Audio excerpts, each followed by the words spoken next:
creo que está. Bueno, ¿cómo andan, gente? Me presento, yo soy Fran, o Pope Francho, soy estudiante de arquitectura y a lo largo de mis años como estudiante siempre estuve viendo edificios de todo tipo, viviendas, edificios de culto, pero un día me pregunté, ¿qué pasa con la arquitectura educativa? ¿Cómo fue cambiando a lo largo de los años? Y supongo que ustedes también, porque si no, no habrían cliqueado en el video. Así que acompáñenme que en una serie de 4 videos vamos a ir viendo cómo va cambiando la arquitectura educativa en América Latina a lo largo de toda la historia. En esta serie de videos vamos a ver más específicamente el cambio en la morfología o el lenguaje arquitectónico en 4 distintas geoculturas de Latinoamérica. Y ahora es cuando me preguntan, ¿Qué es una geocultura y qué es el lenguaje en la arquitectura? Una geocultura, como su nombre lo indica, es la intersección de lo cultural y lo geográfico. Pero para ser un poco menos redundantes, podríamos decir que esto refiere a coincidencias en costumbres, tradiciones o creencias que se dan por regiones o zonas. Esto, a grandes rasgos, es debido a que con el correr de los años, diversos factores fueron cambiando estos territorios y haciendo que entre sí haya varios intercambios culturales. Países como Argentina, Brasil, Uruguay y Paraguay comparten, por ejemplo, la costumbre de tomar mate, o países como Cuba, Puerto Rico y República Dominicana, gracias a su cercanía y gran influencia de la cultura africana en su historia, comparten un gusto por la música tropical. Esto sería el son, la rumba y la salsa. Ahora, si no sos estudiante de arquitectura o arquitecto graduado, también probablemente te haya quedado la duda de ¿qué es el lenguaje arquitectónico? El lenguaje o morfología es definir a la forma de una obra de manera sintética, refiriéndose a esta mediante formas conocidas como cubos, planos, líneas u otras, además de operaciones como simetrías, intersecciones, yuxtaposiciones, etc. Otro ejemplo fácil de comprender podría ser la casa sobre el arroyo en Mar del Plata, de Amancio Williams y Delfina Gálvez Bunge, entendiéndola como dos planos de hormigón sostenido por bloques a cada lado y un arco de hormigón entre los mismos. En este primer video lo que vamos a ver es la historia de la arquitectura educativa en Mesoamérica, comprendiéndola como parte de México, Guatemala, Belice, El Salvador y llegando a ubicar una porción de Honduras, Nicaragua y Costa Rica. Para empezar, vamos a tener que remontarnos al año 1300 en la cultura mexica, que si bien existieron varias tribus, para que no se extienda demasiado el video, vamos a tomar la más grande y cercana al siguiente periodo a analizar. Este primer periodo de tiempo lo vamos a llamar prehispánico o precolombino, ya que como su nombre lo indica, es antes de la llegada de los españoles. Antes de hablar de arquitectura, primero vamos a hablar de los sistemas de educación o cómo era que aprendían los mexicas. Muy bien. Utilizaban dos sistemas. El primero, el Calmecac, que viene de la palabra Cali, que significa casa, y Mecatl, que significa cordón. En el Calmecac se instruían sobre ciencias, astronomía, arquitectura, matemática, religión y guerra a hijos de sacerdotes o gente de la nobleza, también llamados pipiltin. Esta institución funcionaba como un internado. Esto quiere decir que además de aprender, los estudiantes comían y dormían allí. El otro sistema que utilizaban era el Telpochcali, donde se enseñaban artes, oficios y estrategia militar a los jóvenes plebeyos para que algún día pudieran ser guerreros. Resulta interesante ver cómo ya en esa época y en una cultura completamente distinta a la europea, el sistema educativo resultaba ser clasista. Desafortunadamente no existen muchos registros materiales del Calmecac y el del Pochcali, salvo algunos dibujos o maquetas, aunque en base a lo que encontramos podemos ver que en comparación a los demás recintos, el Calmecac no tenía una gran jerarquía en cuanto a su tamaño y tenía una forma más acorde a lo funcional, no tan monumental ni desmesurado como los establecimientos religiosos, por ejemplo. Si bien hay pocas representaciones de estos espacios, todas coinciden en lo mismo: un gran bloque ciego, salvo por su acceso, colocado sobre una gran base con una escalinata. Por dentro está dividido en un gran espacio central lineal, que hoy por hoy podríamos identificarlo como un patio, con una plataforma en el medio, presumiblemente para rituales, y otro gran volumen al final, además de 4 patios pequeños en cada esquina. Otro dato interesante es que el Calmecac se ubica en el recinto ceremonial de la ciudad, en este caso Tenochtitlán, ya que como era para la alta sociedad no asistía tanta gente como para tener que hacer varios. En cambio, el Telpochcali, que era más accesible, existía por barrio. No hay muchos registros sobre dónde o qué actividades se desarrollaban en los distintos patios o dónde están las habitaciones de los estudiantes. Tristemente, lo único que se encuentra del Calmecac es un fragmento del piso y una especie de banco del recinto. ya que mucho se perdió con la conquista española, que daría inicio al periodo colonial con la conquista de Tenochtitlán en 1521. Durante este periodo, el Imperio Español utiliza la misma estrategia alrededor de toda América Latina, utilizar la educación y la religión como herramienta para poder adoctrinar a los pueblos originarios y así convertirlos. Como consecuencia, los mexicas comienzan a perder su identidad cultural, creen en otros dioses, usan otras vestimentas, comienzan a hablar otro idioma, fenómeno importante que vamos a llamar aculturación y que será importante recordar con el correr del video. El sistema educativo se destinaba a tres sectores: españoles, mestizos e indígenas, destinados a estudios superiores para los españoles, religión e idioma para los indígenas, y luego se comenzaron a educar sobre cuestiones de aritmética, y los mestizos dependía bastante de la clase de su progenitor español para ver a dónde asistía.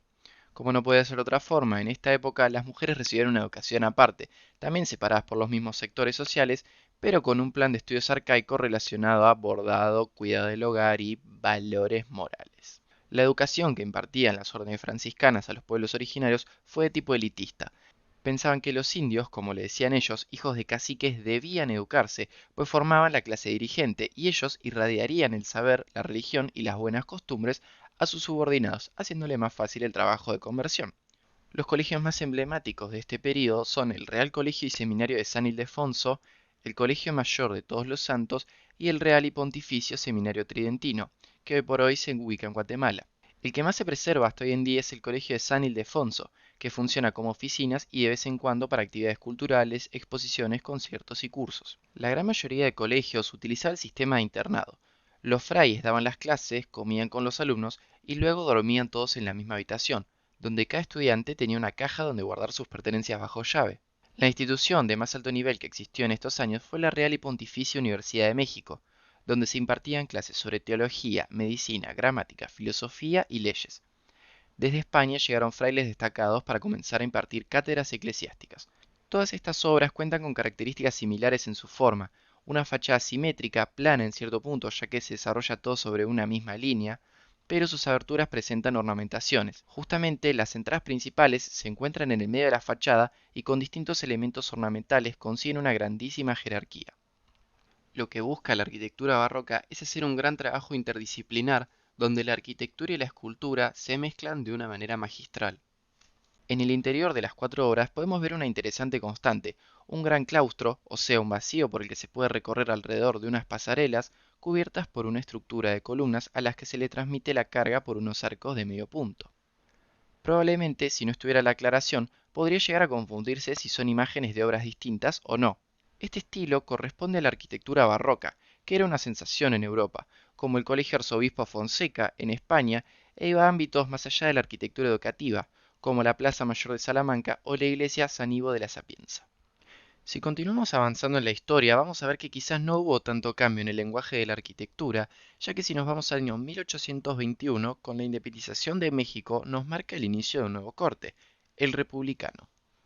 Para el joven país México, la independización no debía quedar solamente en una declaración y ya está. Querían ir más allá de eso, así que buscaron erradicar el sistema de los españoles, una especie de aculturación de la aculturación.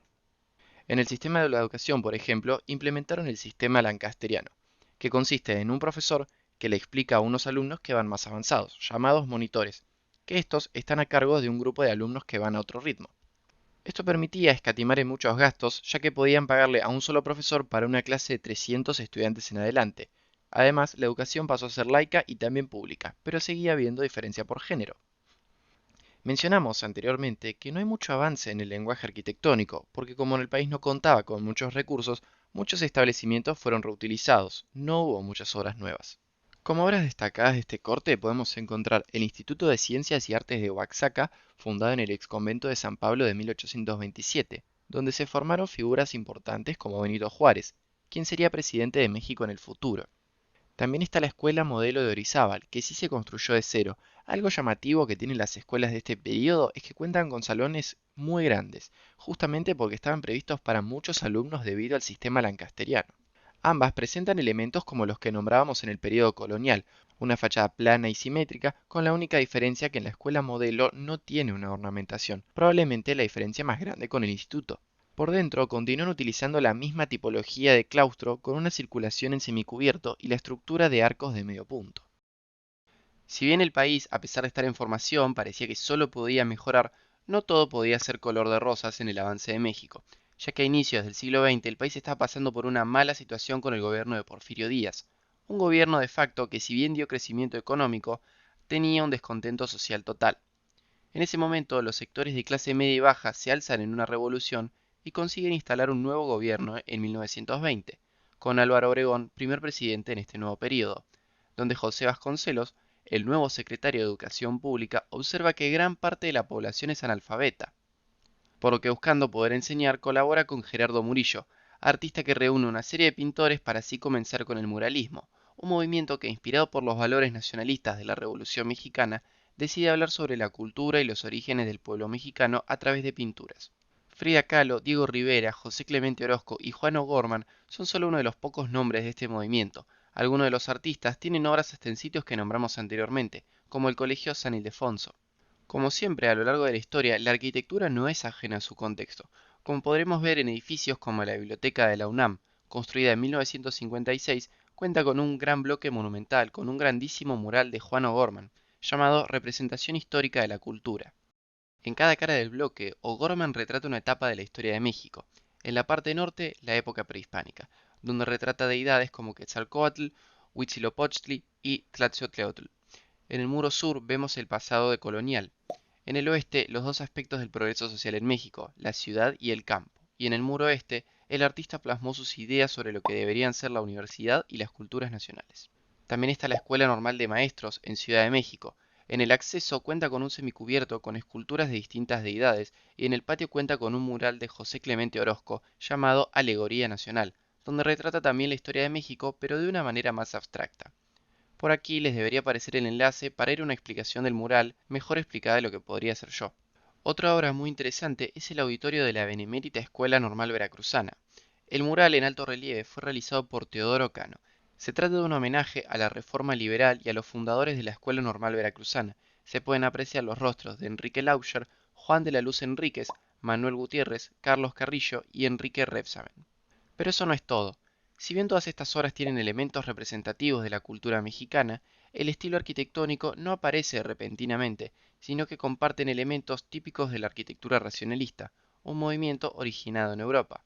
Para hablar de estos elementos racionalistas, podríamos tomar como ejemplo para comparar el Crown Hall, una obra de Mies van der Rohe también de carácter educativo. Estos elementos podrían ser independizar la estructura de la fachada, lo que permite tener grandes superficies aventanadas y también poder mostrar la arquitectura y que sea un objeto de interés. Una planta cero con una parte libre para poder atravesar la obra. Una carencia de ornamentos.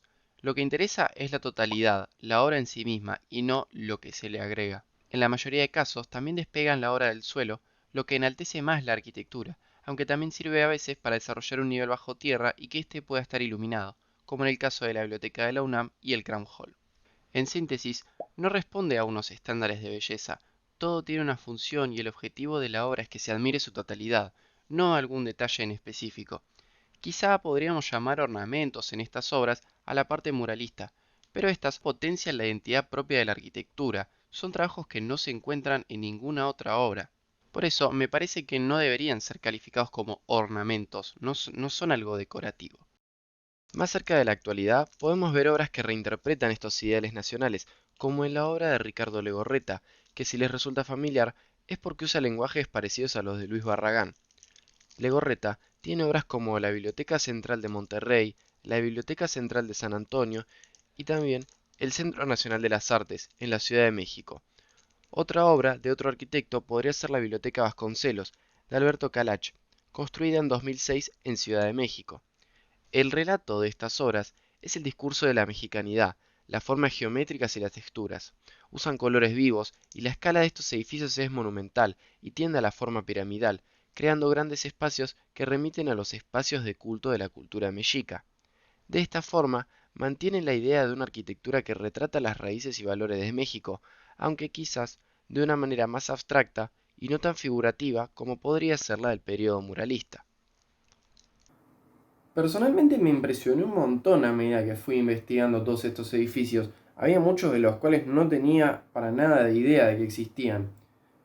Creo que lo que más me impresionó fue cómo pudieron recuperar toda esa identidad con elementos completamente distintos. Si bien gran parte de las obras arrastran el lenguaje europeo, creo que a partir de la época del corte... Si bien gran parte de las obras arrastran el lenguaje heredado de Europa, creo que eso refleja bastante bien la historia de Mesoamérica, ¿no? Dos mundos completamente distintos que ahora están fusionados. Y uno entiende rápidamente que estos edificios pertenecen a un espacio y a una geocultura en particular. Creo que no tendría mucho sentido que estén en otra parte del mundo. Y por último, me gustaría que dejen en los comentarios si me olvidé alguna obra que a ustedes les parezca muy importante y también que se suscriban y activen la campanita para ir viendo los distintos videos que voy a ir sacando. El próximo va a ser de Amazonia y lo poco que fui investigando por el momento me está gustando un montón, así que les recomiendo que lo vean cuando salga. Yo soy Fran y nos vemos en el próximo video. Que